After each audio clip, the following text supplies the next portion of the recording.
Test ही चल रहे हैं आपके, सारी बातें मैं शेयर कर चुका हूँ, कैसे स्ट्रेटेजी करनी है समझना है।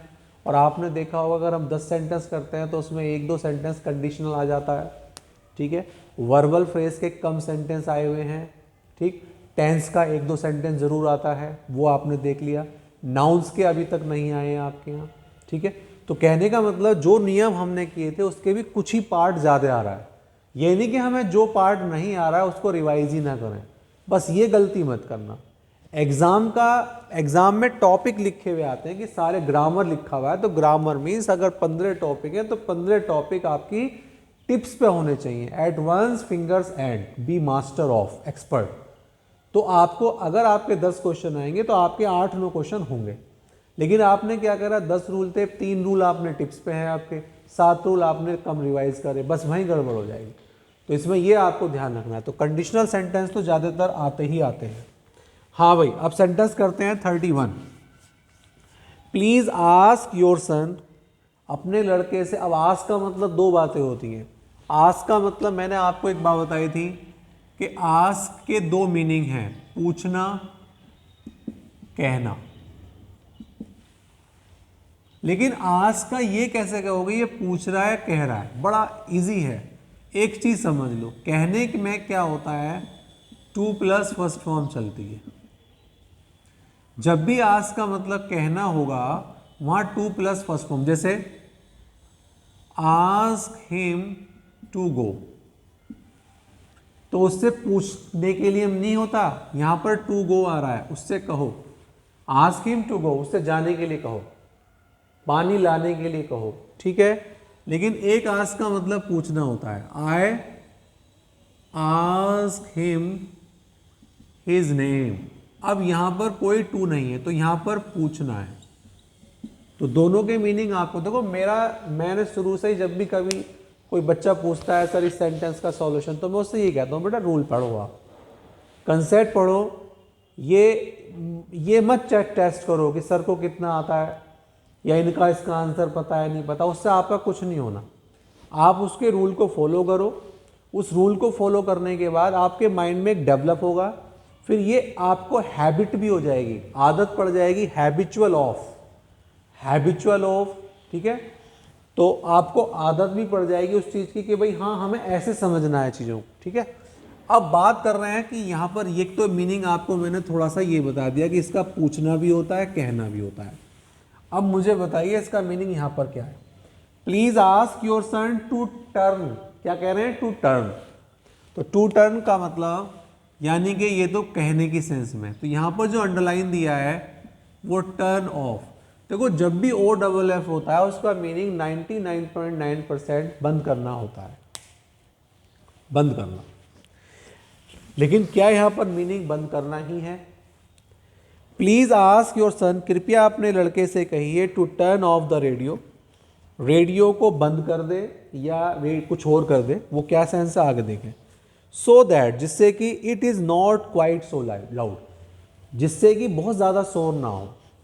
हाँ भाई, बहुत ज्यादा शोर ना हो, इसका मतलब है वॉल्यूम कम करने की सेंस है।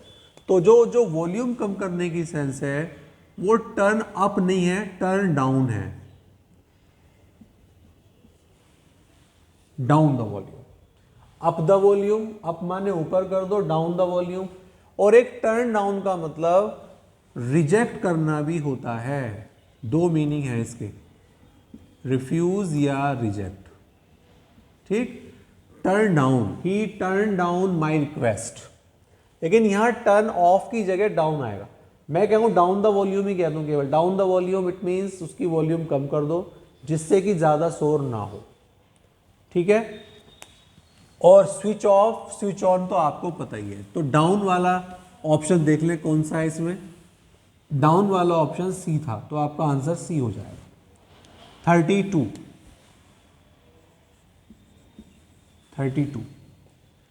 ही सेड, सेंस हिंदी देखना चाहे देख लें, अदरवाइज तो हमें तो नियम पढ़ना समझना है। He said that when I have worked for him for 6 months I would get ए पे राइज। बताइए, बहुत ही इजी, डायरेक्ट इनडायरेक्ट किए थे।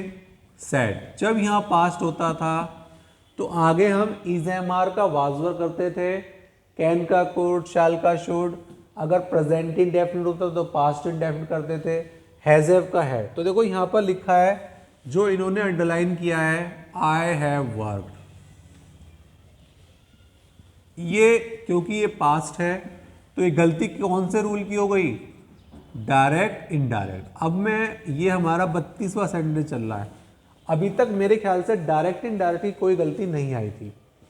अब फिर वही मैंने आपसे कहा 5 रूल आपने टिप्स पे कर लिए, आगे वाले 5 रूल छोड़ दिए, उन्हीं 5 में से सेंटेंस आ गए तो आपका तो काम खराब हो जाएगा। तो यहाँ पर हैव की जगह हमें हैड करना है। तो देखें कौन से ऑप्शन में है, ए ऑप्शन है, हैज हैव का हैड करते हैं। जब हैज हैव का हैड करते हैं तो तीनों के साथ, हैज के साथ भी थर्ड फॉर्म आती है, हैव के साथ भी थर्ड फॉर्म आती है हैड के, तो बस हैज हैव का हैड कर दो, ये तो अपना एज इट ही रहेगा। तो ये हमारा कंप्लीट हो गया, 32 सेंटेंस हमारा कंप्लीट। चलो नेक्स्ट है 32 कंप्लीट हो गया। हाँ भैया 33,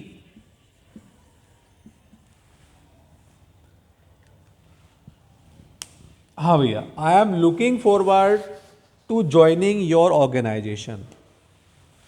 लुकिंग फॉरवर्ड, लुक फॉरवर्ड कहते हैं, लुक फॉरवर्ड, लुक फॉरवर्ड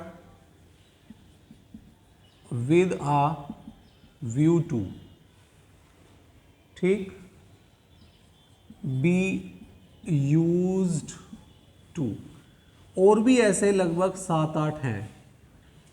ये रूल मैं आपको कराऊंगा ग्रामर का, जिसमें आपको 3 चीजें बताऊंगा, इन्फिनिटिव भी दोबारा से बताऊंगा, पार्टिसिपल भी, इन्फिनिटिव, पार्टिसिपल और जीरेंड, इनके कुछ रूल्स मैं आपको बताऊंगा। इसको नॉन फिनिट भी, नॉन फाइनिट वर्ब 3 करेंगे। उसी का एक पोर्शन ये है, करेंगे सारी चीज़ें, छोड़ेंगे कोई नहीं ग्रामर की।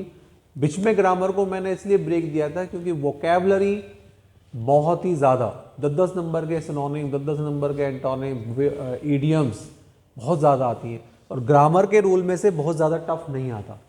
आपके पेपर में देखा कंडीशनल सेंटेंस के दे रखे हैं, टेंस से डायरेक्ट इनडायरेक्ट की गलतियाँ दे रखी हैं।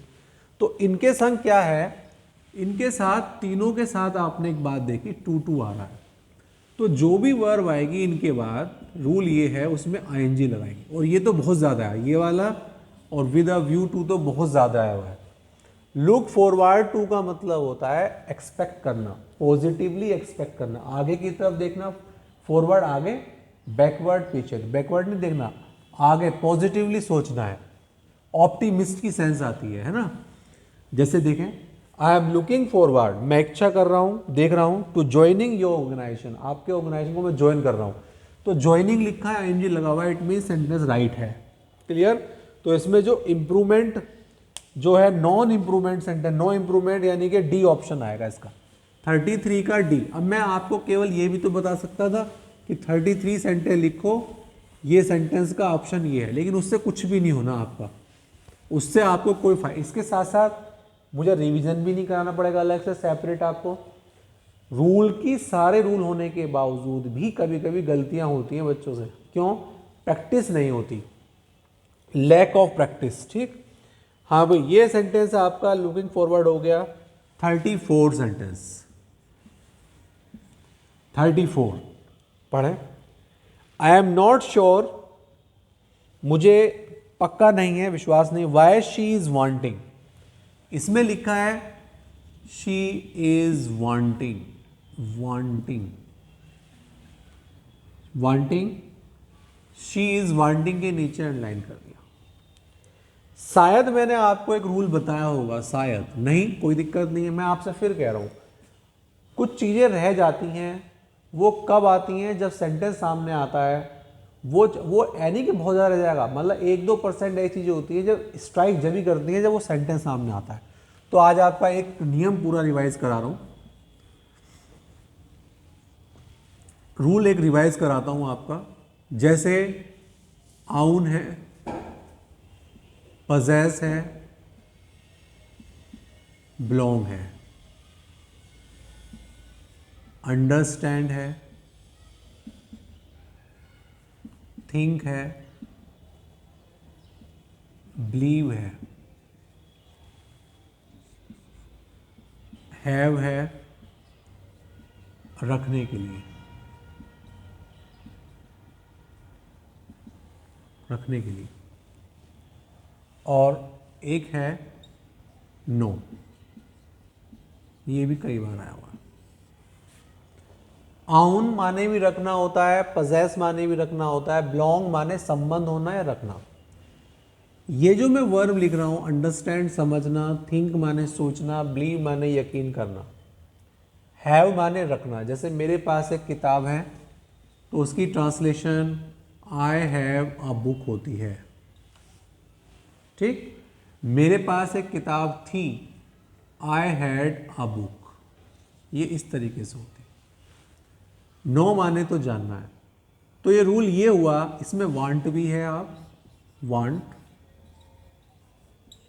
ठीक, चाहना।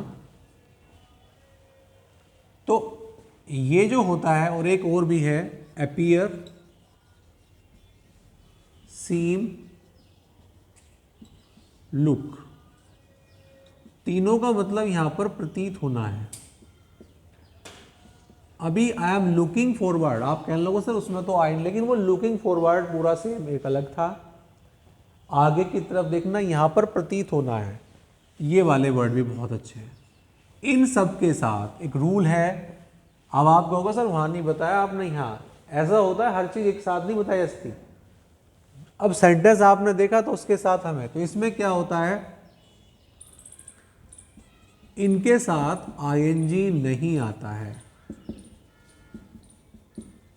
Rule clear? इन किसी के साथ भी आईएनजी नहीं आएगा। तो जब आईएनजी नहीं आएगा तो इसमें हमें ये देखना है, ये कौन सा चल रहा है, प्रेजेंट, तो इसका मतलब आईएनजी हटा दो। देखो ये क्या क्या सेंटेंस है, ये बताओ। प्रेजेंट तो इज एम आर, और ये हो गया कंटिन्यूअस। आईएनजी जब भी आता है कंटिन्यूअस हटा दो, तो क्या बचा, प्रेजेंट। तो अगर प्रेजेंट है तो इसका प्रेजेंट इनडेफिनिट बना दो, प्रेजेंट इनडेफिनिट। लेकिन यहीं पे एक बात ध्यान देना, अगर यहाँ वाज होता तो पास्ट बना देते, पास्ट इनडेफिनिट। तो शी वांट्स आ जाएगा, क्योंकि शी एक वचन है तो वांट्स आएगा, ए ऑप्शन।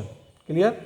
तो इसका जो है 34 का ऑप्शन, ठीक है, इसका ऑप्शन ए क्लियर कर लो आप, है ना, A option, she wants, present indefinite. Clear? 34 का ए, बस को इतना ही रखते हैं।